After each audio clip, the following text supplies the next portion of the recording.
हमारे हृदय में परमेश्वर का वास कम और शैतान का वास ज़्यादा है।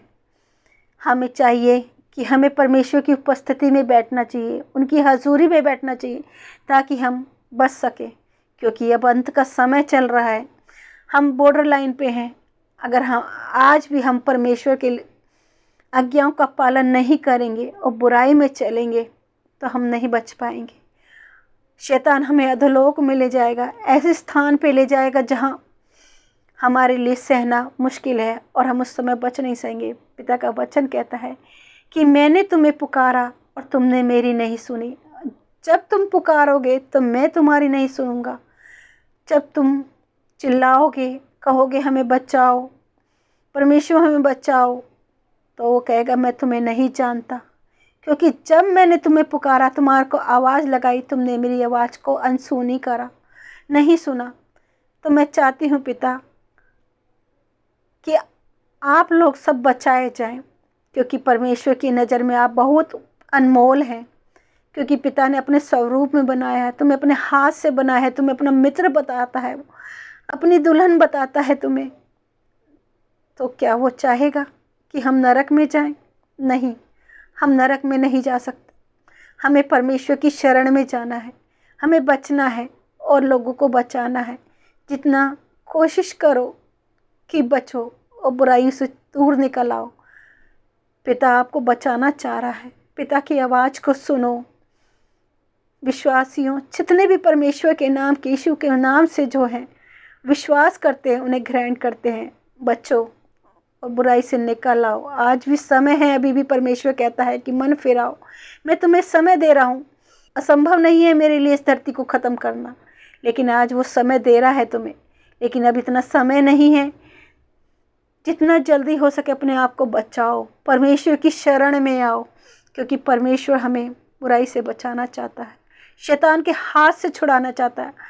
पिता ने तो पहले ही शैतान मुंह को अपने पैरों से कुचल चुका है, सिर्फ पूंछ बाकी है। क्या तुम उस पूंछ को कुचल नहीं सकते? पिता ने हमें वचन के द्वारा वो सामर्थ्य दिया है कि हम शैतान को अपने पैरों के तले कुचल सके। पिता ने हमें कुंजी दी है। पिता ने हमें अपना इकलौता पुत्र दिया है। यूहन्ना के 3:16 में कहा गया है, 3:16 में वचन कहता है, क्योंकि परमेश्वर ने जगत से ऐसा प्रेम किया रखा कि उसने अपना इकलौता पुत्र दे दिया, ताकि जो कोई उस पर विश्वास करे वह नष्ट ना हो, परंतु अनंत जीवन पाए। परमेश्वर ने अपने पुत्र को जगत में इसलिए नहीं भेजा कि वह जगत को दंड की आज्ञा दे, परंतु इसलिए कि जगत उनके द्वारा उद्धार पाए।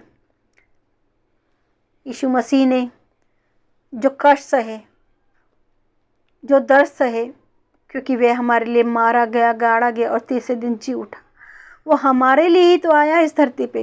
इतने कष्ट सहे, लहू बहाया उसने, अपना दर्द सहा, जख्म सहे। क्या कोई सह सकता है? कोई नहीं सह सकता। हम भी नहीं सह सकते। हमको जरा सा चोट लगती तो हम कितना दर्द होता है। तो आप सोचिए, ये सोचिए कि यीशु मसीह ने कैसे सहा होगा वो दर्द, कैसे सही होंगी वो तकलीफ़ें। मैं अगर सोचती हूँ तो मेरी रूह कांप उठती है। तो आप बताइए, आप एक बार अंदर से आप सोच के देखिए कि परमेश्वर ने, यीशु मसीह ने कैसा दर्द सहा, कैसी तकलीफ़ें सही। तो मैं कहती हूँ कि पिता नहीं चाहता कि आप लोग नरक में जाओ या हम लोग नरक में जाएं। अभी भी वो मौका दे रहा है, वो मन फिराने का मौका दे रहा है। उसके करीब आओ, मन को फिराओ, क्योंकि परमेश्वर का राज्य निकट है। परमेश्वर ने, यीशु मसीह ने सिर्फ एक कही चीज़ का ही प्रचार किया कि मन फिराओ, परमेश्वर का राज्य निकट है। अरे पिता तो कहता है कि तुम इन चीज़ों के पीछे भाग रहे हो, धन दौलत के पीछे भाग रहे हो। आज धन को तुम लोगों ने भगवान बना लिया। क्या धन भगवान है? क्या धन हमें स्वर्ग में ले जा सकता है, परमेश्वर के करीब ला सकता है? नहीं ला सकता। अगर हमें ला सकता है तो परमेश्वर के वचन हमारे मन फिराव। जब तक हम अपने आप को बुराइयों से नहीं छुड़ाएंगे, नहीं छोड़ेंगे हम उस बुराइयों को, तो कैसे बचोगे? बचा लो अपने आप को। कहीं ऐसा ना हो ये 2-4 साल 10 साल के चक्कर में, इस पृथ्वी के सुख के चक्कर में कहीं अपने आप को नरक में न गिरा लो। परमेश्वर भी रोता है ऊपर से देखकर, वो रोता है कि ये बच्चे शैतान के चंगुल में फंसे हुए हैं, लेकिन वो कहता है कि मैं हर छोर से अपने बेटा बेटियों को पुकारूंगा, बुलाऊंगा, क्योंकि वो मेरे हैं। पिता कहता है कि वो मेरे हैं और मैं उन्हें छोड़ूंगा नहीं, मैं अपने साथ रखूंगा। वो हमसे इतना प्यार करता है, वो हमसे इतना प्यार करता है कि हम नहीं कर सकते उससे प्यार, हम भी कर सकते हैं। उससे एक बार प्यार तो करके देखो, उसकी सुन के तो देखो। ना तुम्हारे हृदय में प्यार भर जाए, ना तुम्हारे हृदयों से वो नफरत निकल जाए, उसको प्यार करके तो देखो, उसकी आज्ञाओं का पालन तो करके देखो। मैं मानती हूँ मुश्किल है, कठिन है, लेकिन उसकी राह पे चलना कितना सुकून है, क्योंकि ऊँट का सुई के नाके में से निकल जाना आसान है, लेकिन परमेश्वर की राह पे चलना थोड़ा मुश्किल है। लेकिन चल सकते हो, चाहो तो चल सकते हो, क्योंकि परमेश्वर चाहता है, पिता चाहता है कि मैं बचाऊं लोगों को, अपने बेटा बेटियों को बचाऊं, शैतान के हाथ में न पड़ने दूं। तभी तो तुम्हें इतने अधिकार दिए उसने वचनों के द्वारा, वो हथौड़ा दिया, वो तलवार दी, 2 धारी तलवार दी तुम्हें कि शैतान को काटो, मारो और अपने जीवन से निकाल के बाहर कर दो। क्योंकि पिता कह रहा है, वो पुकारता है। अगर ध्यान से सुनो, उसकी आवाज़ को सुनो, उसकी बातों को सुनो। पिता वचनों के द्वारा बात करता है, पिता दर्शनों के द्वारा बात करता है। पिता तो तुमसे बात करना चाहता है, लेकिन अगर तुम उसकी सुनो तो सुनो, कहीं ऐसा ना हो देर हो जाए। परमेश्वर घृणा इसीलिए ही करता है क्योंकि वे अपने बच्चों को बचाना चाहता है, अपने बच्चों को बचाना चाहता है। वो इसीलिए देर कर रहा है आने में कि मैं अपने बच्चों को बचा सकूं, अपने बेटा बेटियों को पुकार सकूं और अपने हृदय से लगा सकूं, क्योंकि जो उसका है वो तो उसका है।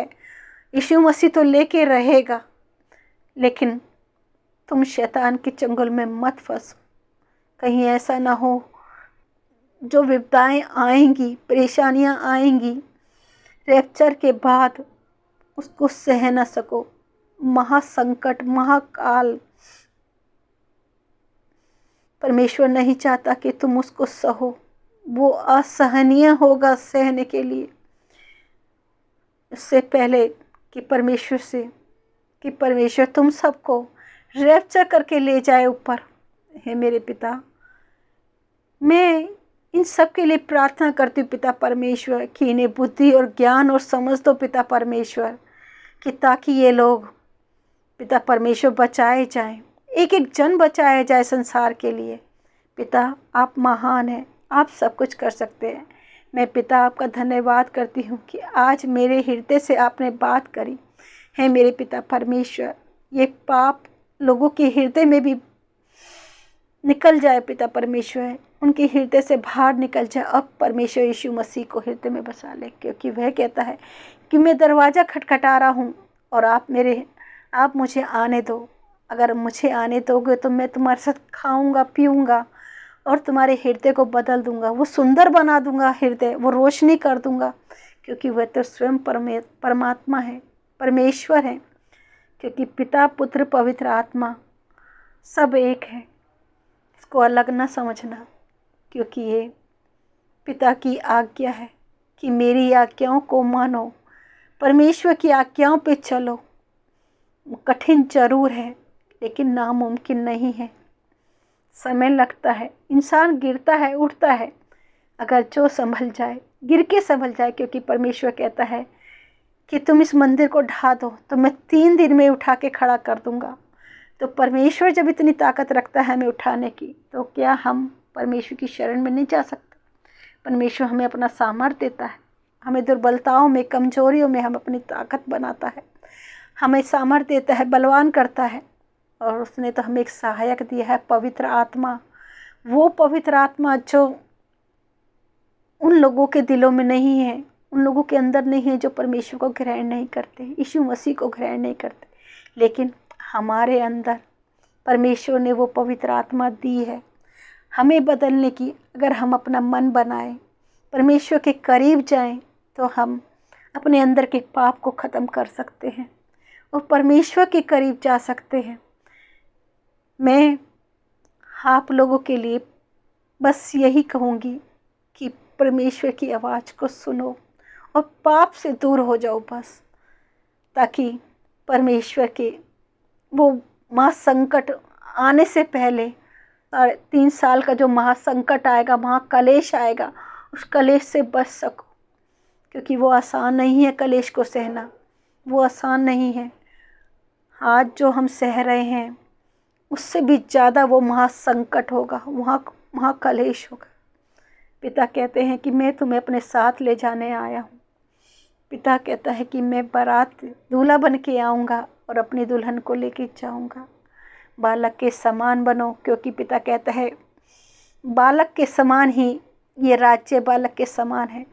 जो बालक के समान जाएगा आएगा वह स्वर्ग में राज्य करेगा, क्योंकि स्वर्ग का राज्य ऐसों के लिए ही है। तो अपने मन को, अपने कठोर मन को नम्र करो और एक बालक के समान रखो। एक बालक के अंदर बुराई नहीं होती, बैर नहीं होता, गंदगी नहीं होती। वह सबसे प्यार करता है। ऐसे हमें भी सबसे प्यार करना है। मैं धन्यवाद करती हूँ और विश्वास करती हूँ कि मेरे इस सुसमाचार को लोगों को ज़रूर समझ में आएगा और वह अपने आप को बदलेंगे और परमेश्वर के करीब जाएंगे। अगर ऐसा कोई जन हो जो मेरी इस बातों को सुन के परमेश्वर के करीब गया हो जाए और उसका मन बदल जाए, तो कृपा करके एक छोटी सी गवाही ज़रूर कमेंट कर देना, ताकि मुझे भी पता चले कि हाँ, कोई तो है जो बदला है, कोई तो है जो परमेश्वर के करीब गया है। और मैं धन्यवाद करती हूँ प्रभु यीशु मसीह का। थैंक यू जीसस कि आपने मुझे चुना इस सुसमाचार के लिए। Thank you Jesus.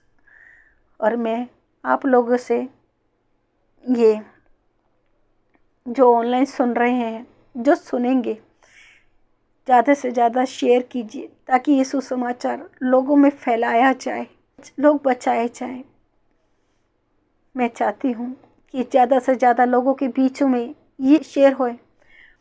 मैं आप लोगों से प्रार्थना करती हूँ कि आप लोग प्लीज़ सब्सक्राइब कीजिए और ज़्यादा से ज़्यादा शेयर कीजिए अपने लोगों में, उन लोगों में भी जो बुरे विचारों में फंसे हुए हैं।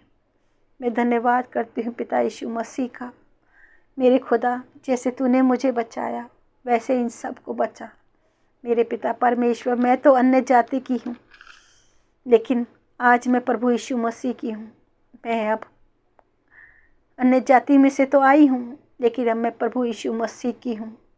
मैं उन्हीं के जीवन, जो उन्होंने मुझे अपना जीवन दिया है, उस जीवन का धन्यवाद करती हूँ। उनका उपकार है मुझ पे बहुत बड़ा कि उन्होंने मुझे चुना। इतने लाखों करोड़ों अरबों लोगों में से मुझे चुना, मुझे पुकारा, लेकिन मैंने परमेश्वर को कभी इनकार नहीं किया। मेरे पिता ने मुझे एक बार पुकारा और मैंने उन्हें ग्रहण किया।